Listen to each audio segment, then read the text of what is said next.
So,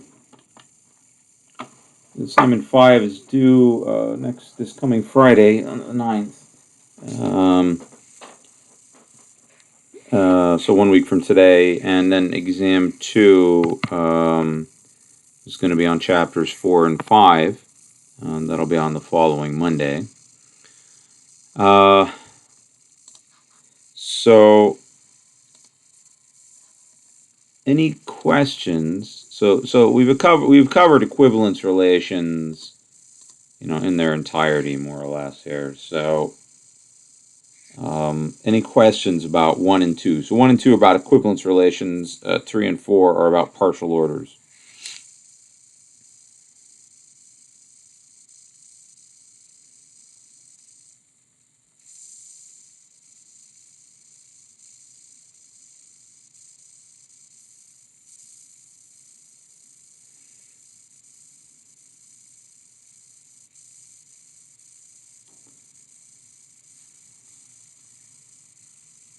All right. So, we got to get started on assignment number 5. So, dig into it, please. And, as far as number 1 goes on the assignment, number 1C, take a look at the solutions to the last homework assignment. Where, when we look at Z cross Z, N cross Z cross Z, actually. Consider the set Z cross Z, define a relation on Z cross Z. It says N cross N here. In this way here, the two pairs are related when the sum of squares is the same. That should remind you of some geometric object. So the equivalence classes of 1, 0, 1, 1, and 5, 0, should be something familiar to you. Just like on the last assignment, how the preimage of that set 1, 2, 3, 4, it was just a collection of 4 lines. So there's the solutions.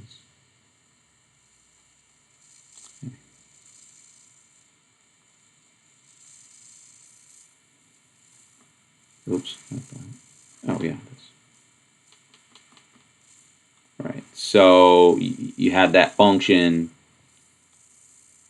from Z cross Z to Z given by f of x plus y. F of xy equals x plus y. So you just take a pair and then add them. So you get these lines. This is the line x plus y is 4, x plus y is 3, x plus y is 2, and x plus y is 1.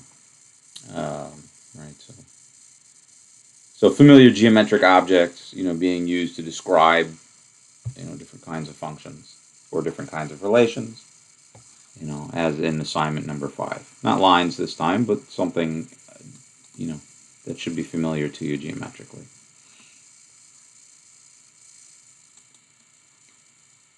All right.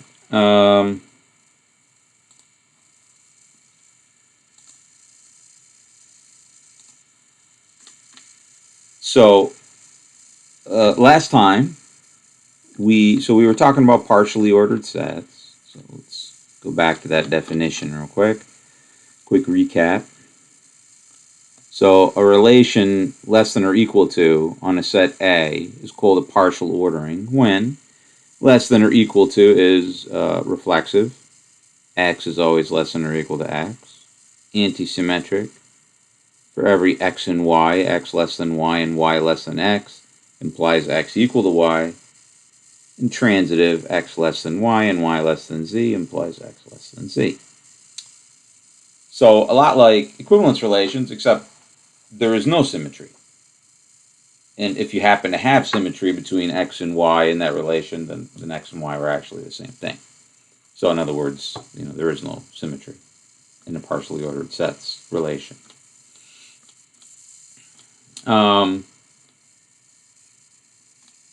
So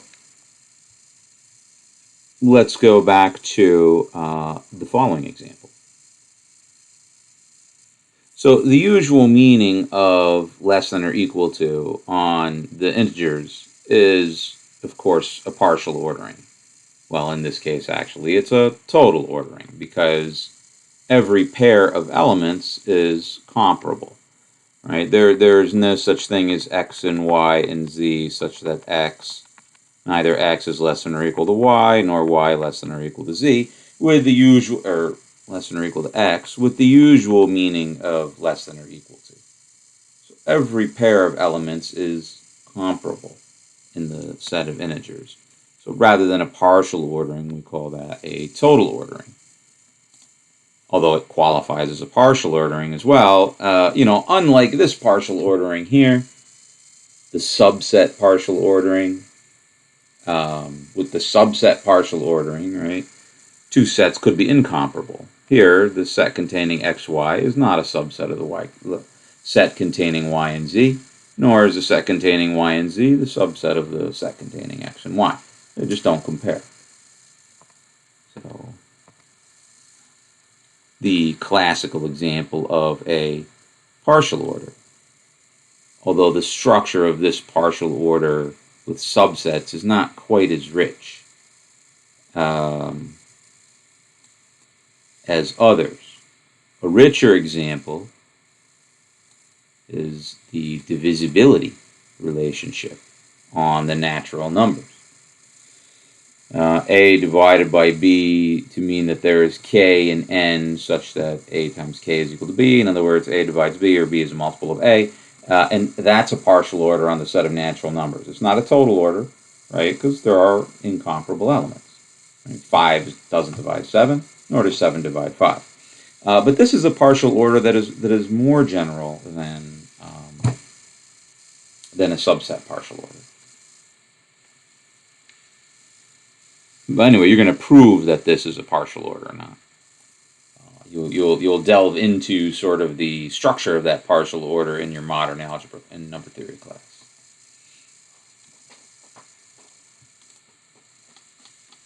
All right. So now let's talk about Cartesian products. So in this section, I got two homework assignments on Cartesian products. Okay. So the usual meaning of less than or equal to on the integers, of course, is a total ordering. Now we want to define a partial ordering on z cross z. Okay, by defining now here this doesn't mean what it usually means, because less than or equal to doesn't apply to pairs. You have to give it a meaning. So we're going to give it a meaning. So I'm going to say the pair AB is less than or equal to the pair XY when A is less than or equal to X in the usual sense, and B is less than or equal to Y in the usual sense. So, for example, 3, 12 is less than or equal to 3, 13. 3, 12 is not less than or equal to 4, 2. Right? Even though 3 is less than or equal to 4, 12 is not less than or equal to 2. You need both of these. All right? What if you replaced and with or? Would that give you a partial order? Something to ponder.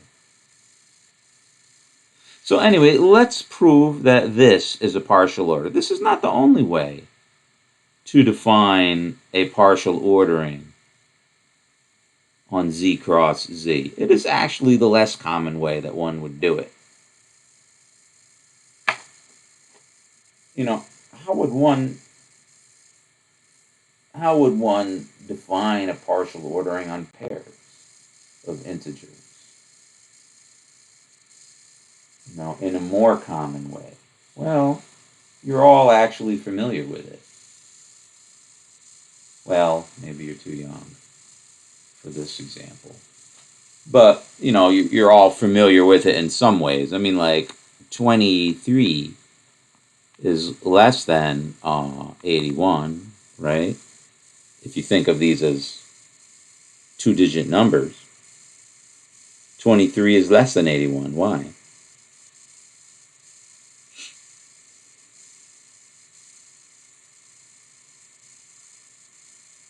Why is 23 less than 81?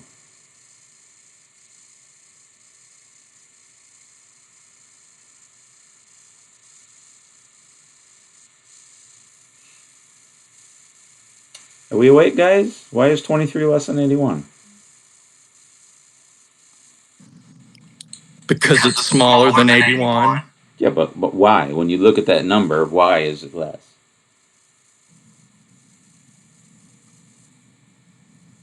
Because 2 is less than 8. Yeah? Right. The 3 and the 1, totally irrelevant. The first digit is less than, of this pair, is smaller than the first digit of that pair. Second digit doesn't enter into the question here. So that's different than this. But in this type of partial ordering, 2 comma 3 is not less than or equal to 8 comma 1.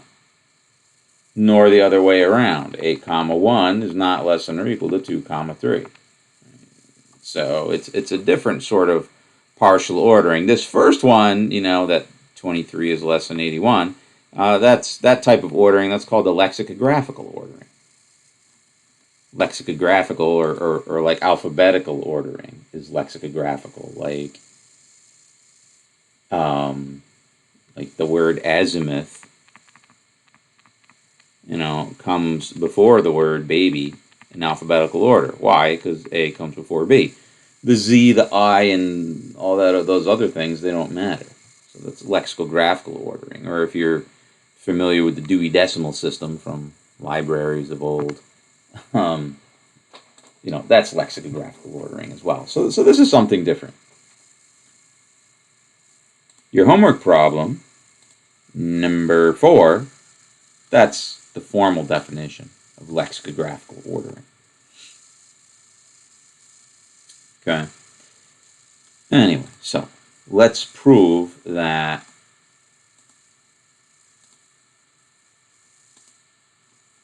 this is a partial order. So we have to prove it's reflexive, symmetric, transitive. Okay, reflexive. So given some element of the set,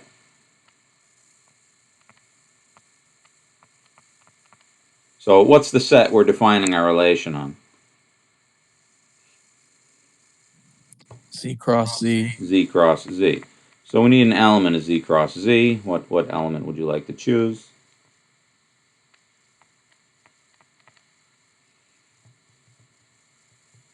Arbitrary element. How would you like to call it?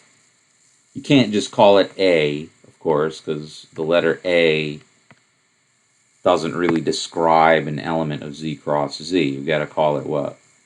X. Even that. You can't really describe Z cross Z with a letter, single letter. Ordered pair. Pair, right, yeah. So A comma B or X comma Y. Let XY be an element of Z cross Z. Okay, so why do we get that XY is related to XY? So XY is related to XY because what? What is X and what is Y? X is an integer and Y is an integer. So Y is this pair less than or equal to this pair in the sense defined up here. Because X is less than or equal to X and same for Y. Precise. So when you define a relation on a Cartesian product, like Z cross Z, you have to break down that relation into the relation on its components. So the relation on the first component, the relation on the second component. In order to talk about the relation on both components, on the pairs, you have to say something about the relation on the components in each pair. Some sort like that. This is typical. All right, antisymmetric. Okay, so now we need 2 pairs. So what 2 pairs should I have?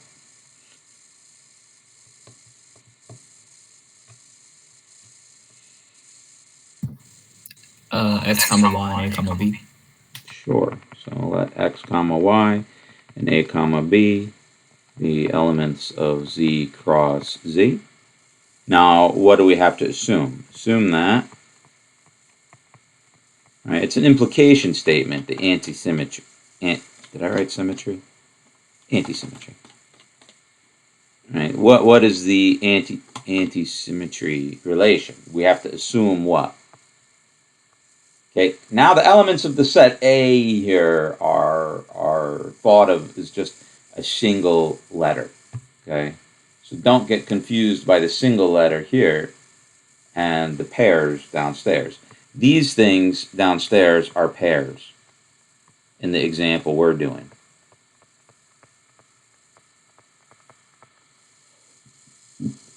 In our example.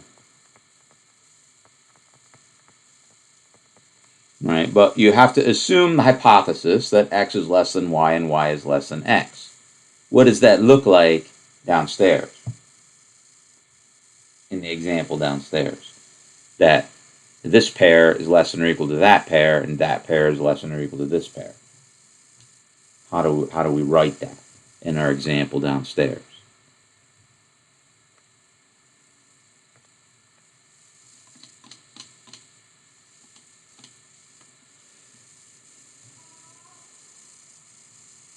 Assume that what?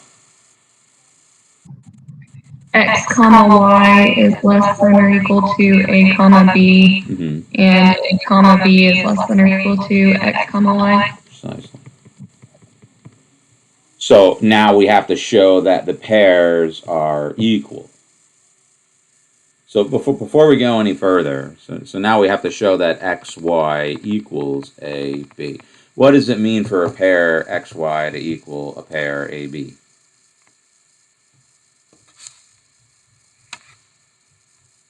Just let's take this as a discussion point before we move on. What does it mean for this to be true?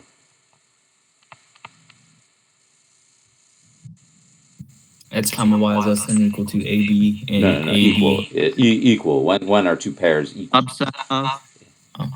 Yeah. X is equal to A.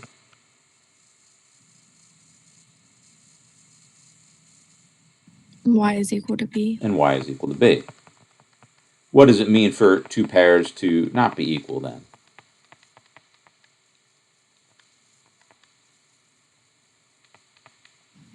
X doesn't equal A and Y doesn't equal B. Gotta use De Morgan's law. Or, yeah, right, like the pair 1, 3 is not equal to the pair 1, 5. Even though 1 is 1, 3 is not 5. Or in this case, right? The negation of P and Q is P naught or Q naught, right? Anyway, so file that away for further reference.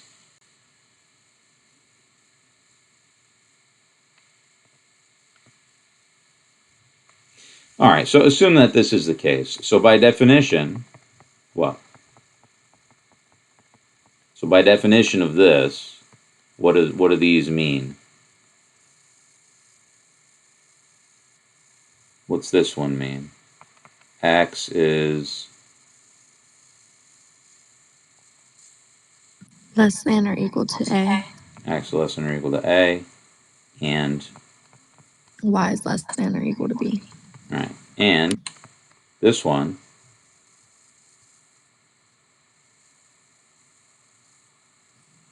A less than or equal to X. And B less than or equal to Y. right, where this less than or equal to is the usual less than or equal to over the set of integers, right? Which together imply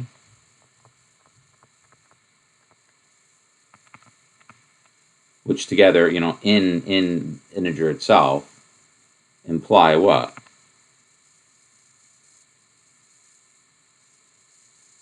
So these two imply what? X equals A. Yeah. And these two imply what?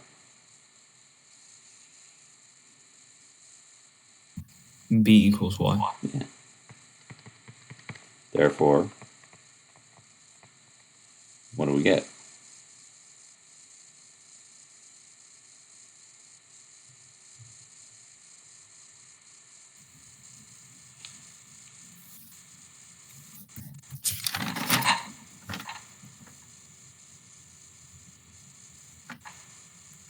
does that say about the pairs A, B, and X, Y?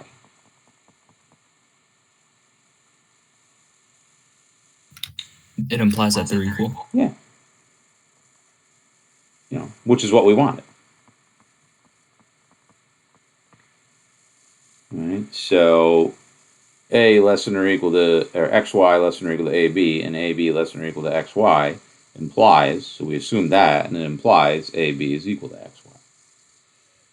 Equal in the sense that pairs are equal when both coordinates are the same. All right, transitive.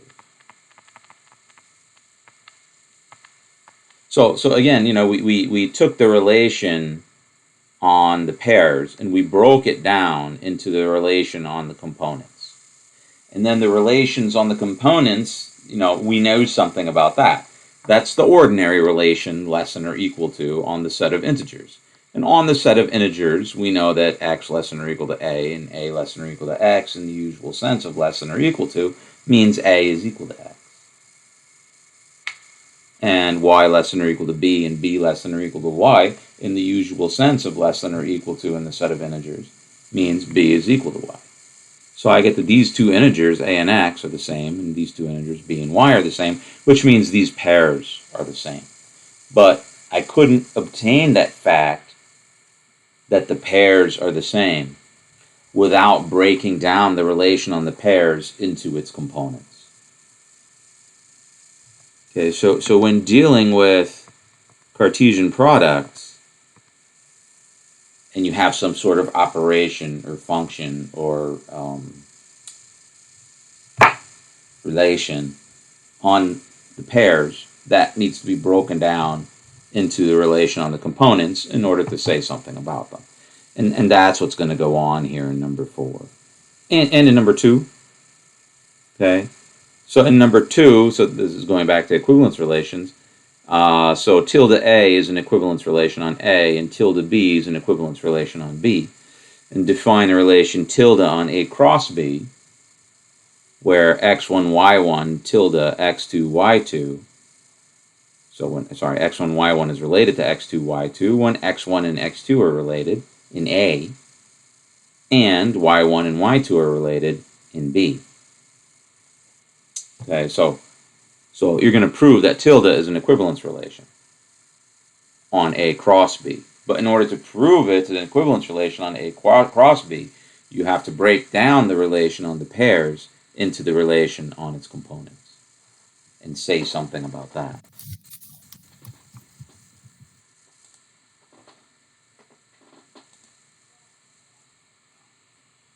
All right. Transitive. So here we need 3 pairs. So let's say A, B, P, Q, and X, Y, the elements of Z cross Z, and assume that A comma B is less than or equal to P comma Q, and P comma Q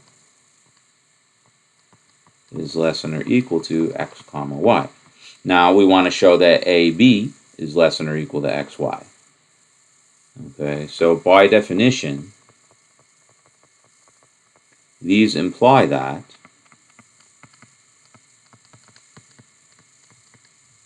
A is less than or equal to P, and B is less than or equal to Q, and P is less than or equal to X, and Q is less than or equal to Y. In Z, with the usual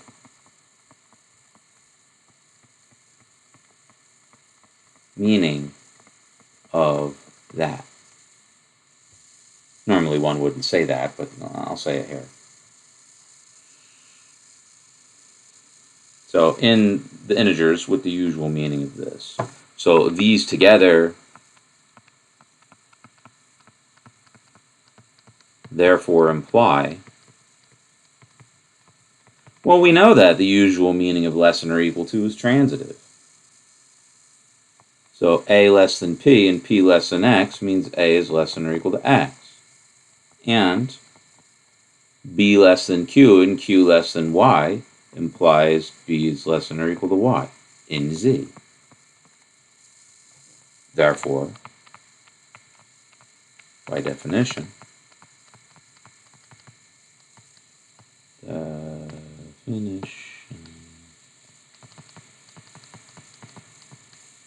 a less than or equal to x and b less than or equal to y in Z, by definition, tells us that the pair AB, I should close my email, the pair AB is less than or equal to the pair XY, by the definition of that relation.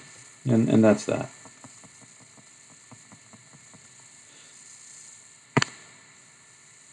So for next time, I know it's a holiday weekend, but you know, if you get a few minutes to do it, or you know, on Monday morning,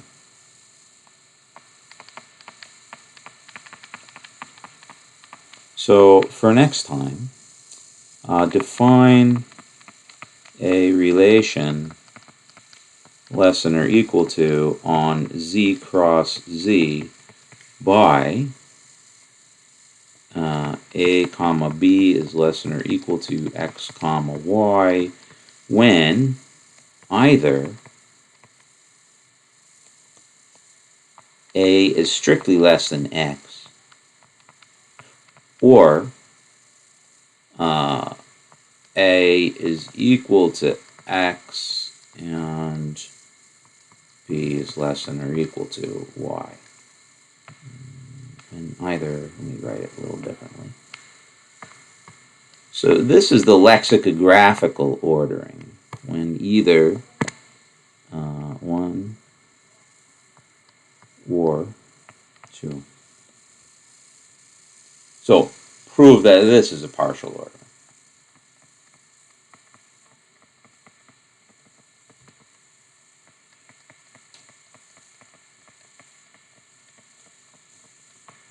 On Z cross Z. So this is a different partial ordering. This is called the lexicographical partial ordering on Z cross Z. So, you know, do a proof for that one. Okay, so here typically you're gonna break things down. When you break down the relation on pairs, when you assume A, B is less than or equal to X, Y, you get break down into cases. What does it mean by definition? Well, by definition, it means A is less than X, or it means that A is equal to X and B is less than or equal to Y. And in which case you have to analyze those things separately. So the proof's a little bit more involved. But give that a go, okay? What did I do? That's supposed to be less than. That's a typo. X1 less than. Okay, that's strictly less than. Strictly less than in a partially ordered set means less than, but not equal to. So I'll fix that there. Oh wait, why does it say x1 not equal to x2?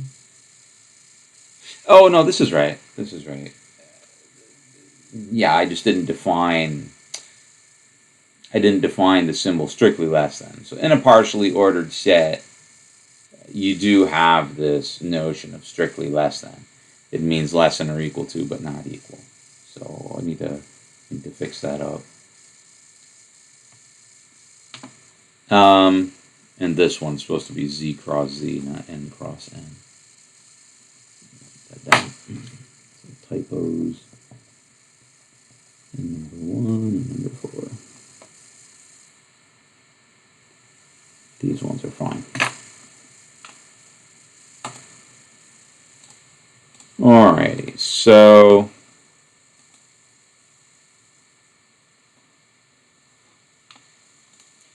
for next time, give that one a shot. Show that the lexicographical ordering on Z cross Z is defined. Now, it doesn't have to be on Z cross Z. You can have so that's what you're doing on number 4. So on number 4, you have two partially ordered sets. You got a partially ordered set A and a partially ordered set B, and you can define lexicographical ordering on A cross B, you know, in the way that we're doing it here. Okay, so you know, these ideas, they generalize. on Cartesian products. These ideas on Cartesian products, they generalize into, more general situations. All right.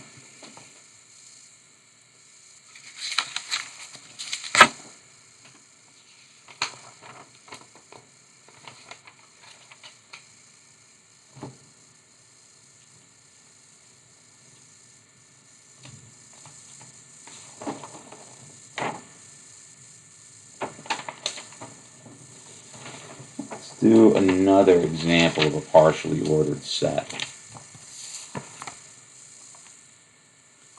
So this is an interesting example. So y'all remember what the definition of a partition?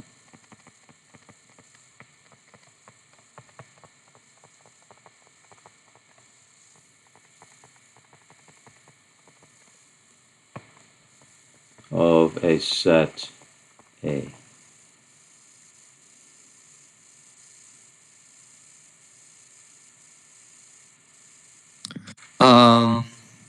So 1 is the A sub I intersection A sub J equals the empty set. Mm-hmm. For all when I not equal J. Yeah, right. So for all I not equal to J, 2, what was it?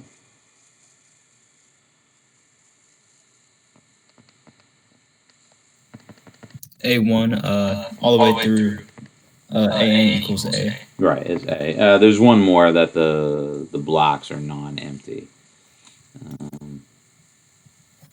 So you don't think of the blocks as being the empty set. So that's a partition into n blocks, what we've written here. What's wrong with them being empty sets, though? Well, because you want to know what the blocks are. I mean, sorry. It makes sense, but what's wrong with it, though? I guess I don't know. Never mind. Nothing wrong with it per se. But when you make a partition of something, like if we're going to partition, if we're going to partition a tray of lasagna between the class, it's sort of implied in that meaning that we're partitioning the lasagna, everybody gets a piece, right? Yeah, I guess lasagna. I'll take the whole thing. You guys get the empty set. It's not really the true meaning of the word. You could, I suppose, but it's just not usually done that way.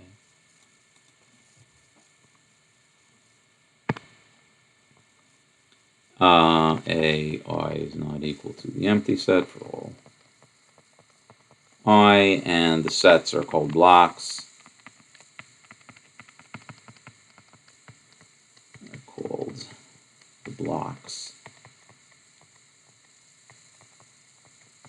of the partition.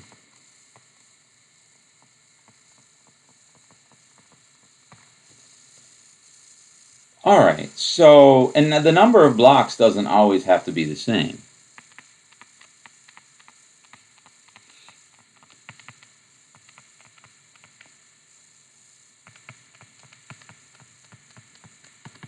Isn't always the same.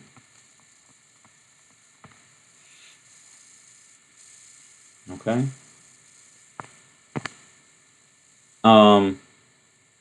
So now, define a relation. So let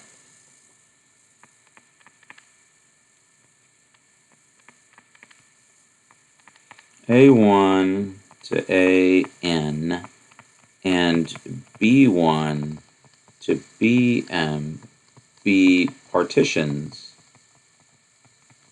of A. Define A1 to AN to be less than or equal to B1 to BM when B1 to Bm is a refinement.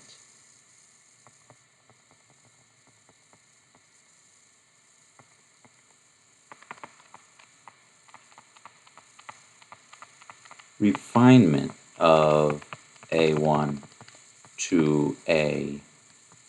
That is, well, actually, let's do it the other way around. Let's do it the other way around. When A1 to AN is so we don't have to do like a reverse order thing. B1 to BM. When A's are a refinement of B's, that is, for each AI, there exists Bj such that AI is a subset of Bj. It's pretty cool. It's pretty cool. This definition. This is a partial order. Partial order. It's a very interesting partial order. So this set of all partitions. So this relation less than or equal to on the set of partitions of A, call it capital pi of A, is a partial ordering. Let's do an example. So I mean, it's a pretty big partially ordered set. I mean, A doesn't have to be too big for this, for the size of this partially ordered set to really kind of blow up on you. But let's take A just equal to some small thing. 1, 2, 3. All right, let's make the partitions of A. So let A be equal to this. Now let's actually like write down all partitions of A.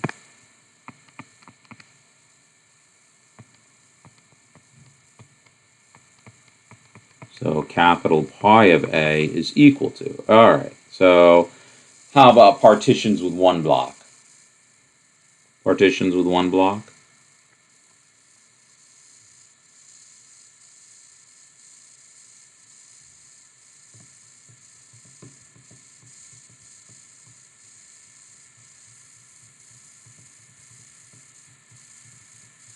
Set of 1. Just one block, not 3 blocks, just one block. Just the set by itself. Yeah, I know it's kind of like, well, is that a partition? Well, yeah. Yeah, I see where you're coming from. Yeah, it's that trivial partition, if you will. Well, there's actually 2 trivial, trivial. Okay, so that's a partition into just one block. Let's not write it with all the curly cues. Let's just say, so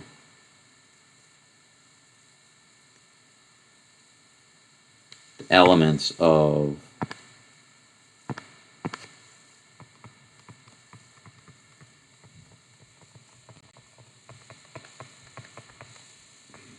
are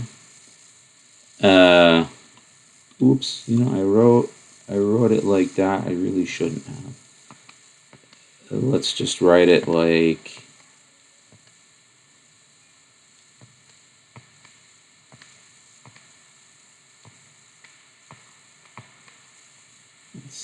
yeah, I guess I have to write it like this. Well, that's just going to look awful. Let's just leave out all these things together. All the parentheses. All right, so the elements of P are as follows. So one block. You have to have one block. So partitions with just one block, there's just 1, 2, 3. All right, 2 blocks. What size do the 2 blocks have to be? If you're going to have 2 blocks, how many elements in each block?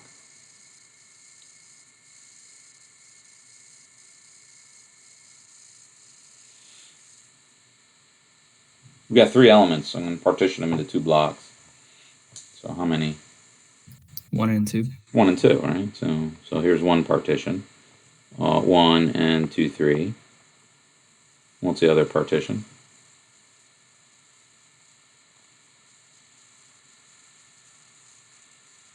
That's one partition. A block with one element and a block with two elements. 1 and 2, and then just 3. Yeah. So 2 and then 1, 3. And then 3 and 1, 2. And then 3 blocks. Every element is in its own block, and that's it. So the partial ordering that we're talking about here, the refinement partial ordering,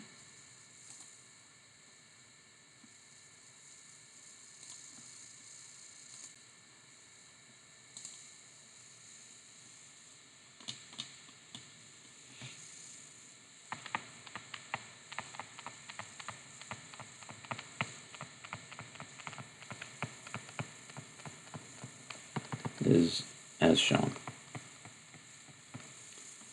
All right, so you have the, I'll just copy and paste, and it's pretty much already there. All right, so the biggest one is 1 block. The smallest one is blocks of size 1, and then everything else, so it just looks like that. Right, that's the Hasse diagram of this partial order. So this, of course, is going to be a refinement of any other partition. This partition is a refinement of that partition. This partition is a refinement of that partition. But this partition is not a refinement of this partition, nor is this partition a refinement of that partition. In particular, you know, if you have a partition with 5 blocks and another partition with 5 blocks, they're not going to be comparable. One will not be a refinement of the other one. In particular, when you're refining a partition, the number of blocks increases by at least 1. A refinement, basically, you take a block and you split it into 2 blocks. That's a basic refinement. Or you take several blocks and split them into different pieces. Right? But the smallest, the most minor movement you can do is just take 1 block and chop it into 2 somewhere. Right? That's the refinement ordering. So I mean, if you wanted to say, like on a 4-element set, is 1, 2, 3, 4, then the Hasse diagram for the set of partitions of A is as follows. So I'm gonna skip the curly cues because it's just gonna get. So braces and commas are implied.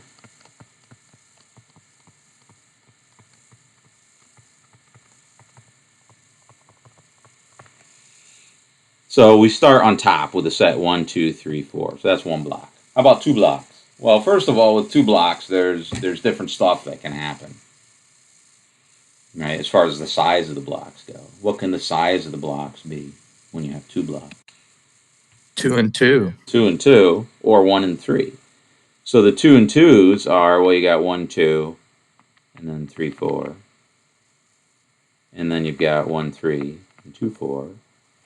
And then you've got 1, 4, and 2, 3. I mean, we need to streamline the notation here because it's just going to be awful if I spend all day writing curly cues. But then you've also got, 1 and 3. So there's 1, 2, 3, 4. 2, 1, 3, 4. 3, 1, 2, 4. And 4, 1, 2, 3. And these, are all refinements of that, but none are refinements of each other. Right? These are all refinements of the 1 block partition, but none are refinements of each other. Whenever you're going to do a refinement, you need to, cut some block into smaller blocks. All right, so blocks of size 3. or sorry, not blocks of size 3. 3 blocks. The size of the blocks must be what?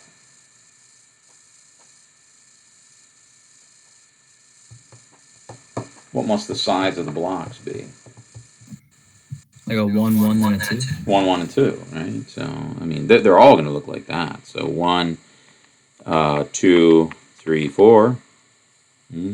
1, 3, 2, 4. 1, 4, 2, 3. And 2, 3, 1, 4. 2, 4, 1, 3. And 3, 4, 1, 2.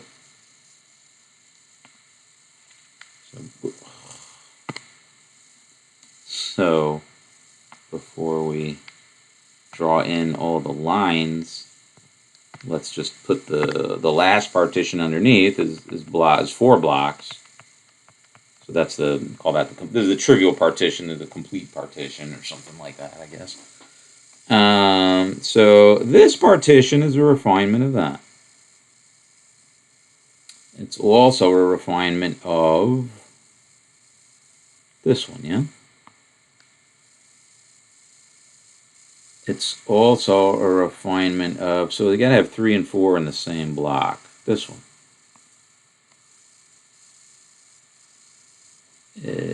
This one, no. This is not a refinement of that. Right? Because 3 and 4 are not in the same block of this partition here. But they are here. So one way to think of refinement, so I mean, we're thinking of refinements in 2 different ways. So the top-down approach that we're doing here, you take blocks and you chop them into smaller blocks. You take 1 block and chop it into 2 smaller blocks, right? But another way to define it is sort of the bottom-up approach. Okay, you say that A1 is A1 to AN is a refinement of B1 to BM when for each AI, there is BJ. So here's that quantification. For every X, there is a Y. Well, for every I, there is a J, such that AI is a subset of BJ. So every block AI is a subset of some block BJ. So what else? So that was the bottom up. Maybe the top down approach would be better. The top down approach would be better. So you can chop the 1, 2 and get this. Or you can chop, yeah, let's do it that way. You can chop the 3, 4. So that's 3, 4, 1, 2 and get that. Here you can chop the 1, 3 and get 1, 3, 2, 4. Or you can chop the 2, 4 and get 2, 4, 1, 3. Here, chop the 1, 4, 1, 4, 2, 3. And then 2, 3, 1, 4. There it is. Here, oh, there's lots of chops here. 1, 2. So 1, 2, and then 3, 4. So this guy. 1, 3, 2, 4. So this guy. And then 1, 4, 2, 3. So this one. And then, of course, this is going to be. So, wow. We'll not spend all day doing those lines. You know, you can fill it in. I'll fill it in later after class before I post it. So that's the refinement partial order. And that partially ordered set is a really interesting one. So let's prove this is a partial ordering. This is the Hasse diagram of that partial ordering, but let's actually prove it's partial ordering.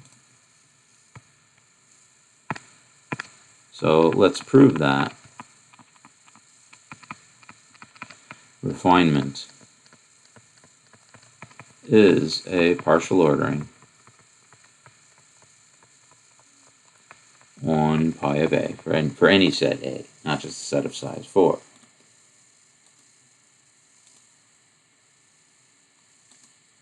All right, reflexive. Right, let A1 to AN be an element of the partial ordering of the set A, or the partitions of the set A. Certainly,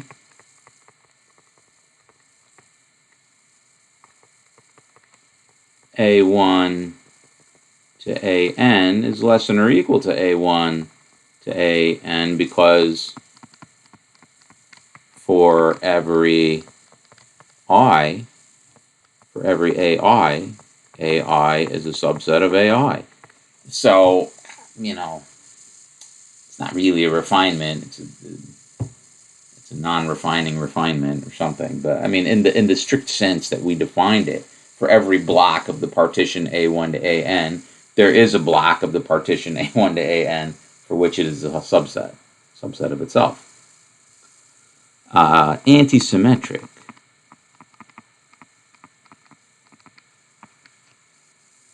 Okay, so let AI, AN, and BI, or B1, A1 to AN, and B1 to BM be elements of the set of partitions of A. And assume that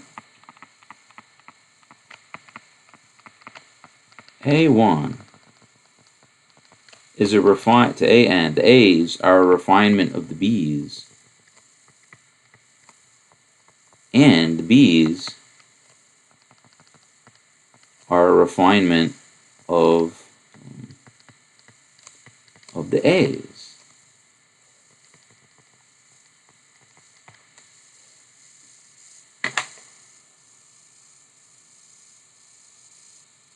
So assume the A's are a refinement of the B's, and the B's are a refinement of the A's. So now you want to show that they're actually the same partition. Right? So that actually takes a little bit of ingenuity, but we'll finish that up next time. So, the proof here is definitely more entertaining than most of them here that we've done. But it's a very interesting partially ordered set. Okay, so please, I know it's a holiday weekend, for many of you, but if you have some time to get started on the assignment, you really should. And of course, you can send me samples of your work for me to look over, and you can email me with questions. I won't be very available this weekend, but I'll try to. But then Monday morning we gotta get going on it. All right.